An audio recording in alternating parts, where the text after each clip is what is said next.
बाप आया दौड़ा दौड़ा बेटी के पास आया, क्या बेटी रिश्ता लेकर के आ गया, कामयाब हो गया, तुम्हारे लिए बहुत अच्छा रिश्ता लेकर के आया।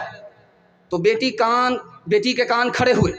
बेटी ने पूछा, अब्बा कहाँ से रिश्ता लेकर के आए हो, कैसा लड़का है, नमाज पढ़ता है? का बेटी नमाज नहीं पढ़ता, दायां बायां पढ़ता, क्या फ़र्क पड़ता, मालदार है।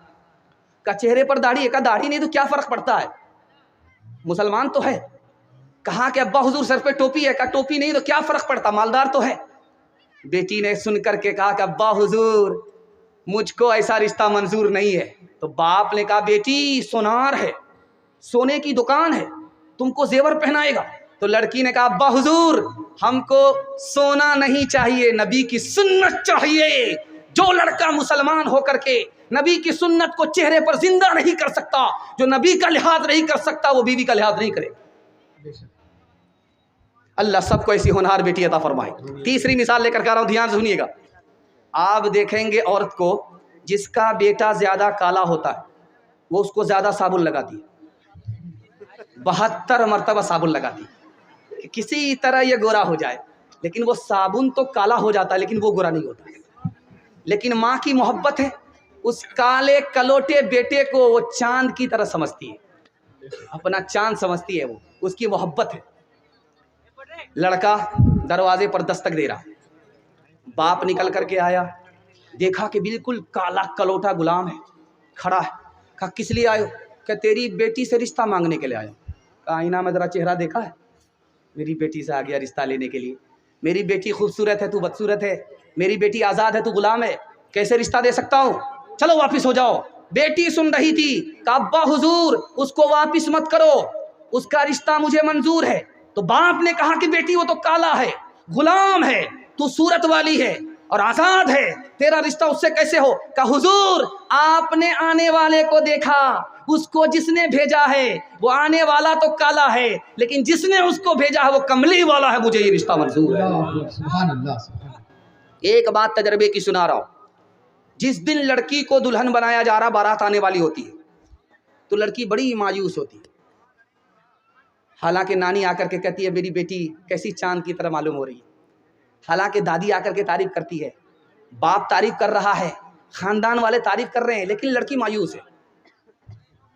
उपटन लगाया जा रहा है, मेहंदी लगाई जा रही है, लड़की को तैयार किया जा रहा है, सजाया जा रहा है, लेकिन लड़की खुश नहीं है, मायूस है। जानते क्यों मायूस होती है? वो दो वजह से।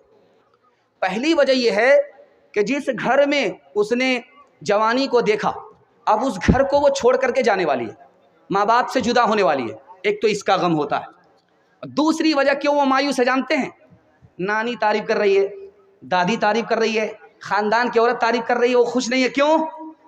उसका मानना है कि दादी तारीफ कर रही है तो इससे क्या होने वाला है, ये तो घर के लोग हैं, घर के लोग तो अपने दही को खट्टा तो नहीं कहेंगे।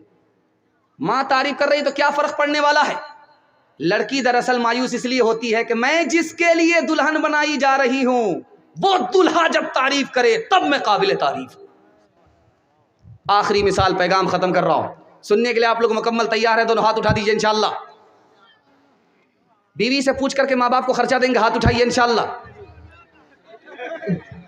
बाग में पौधा, भाग में पौधा, भाग में पौधा, भाग में पौधा, भाग में पौधा, पौधे में पत्ता, पत्ते पे कतरा शबनम का, पत्ते पे कतरा शबनम का। बाग में पौधा, बाग में पौधा, बाग में पौधा, पौधे में पत्ता, पत्ते पे कतरा शबनम का, पत्ते पे कतरा शबनम का।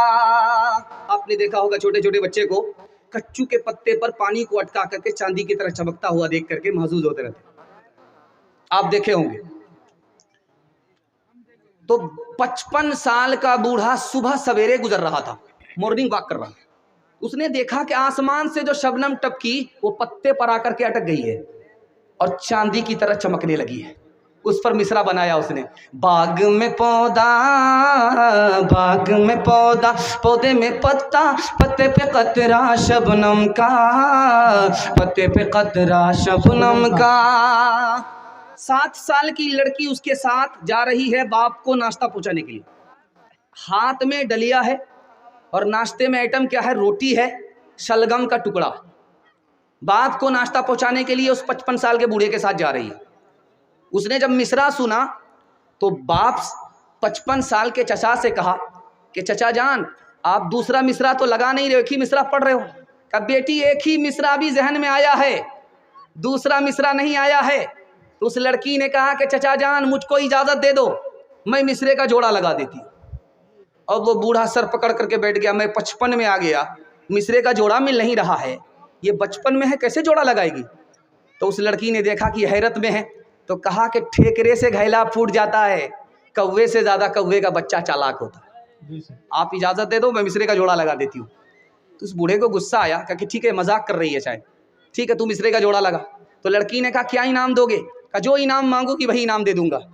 तो उस लड़की ने कहा कि चचा जान आप अपना मिसरा पढ़ो, मैं मिसरे का जोड़ा लगाती हूँ। बाग में पौधा, बाग में पौधा, पौधे में पत्ता, पत्ते पे कतरा शबनम का, पत्ते पे कतरा शबनम का। बाग में पौधा, पौधे में पत्ता, पत्ते पे कतरा शबनम का। अब उस लड़की ने जोड़ा लगाया, हाथ में डलिया, हाथ में डलिया, डलिए में रोटी, रोटी पे कतला शलगम का, रोटी पे कतला शलगम का। मिसरा आया है ईरान से हिंदुस्तान। मिसरा क्या है? दुरे अबलक कसे कमदीदा बूद, ऐसा मोती बताओ जो आधा काला और आधा गोरा होता है।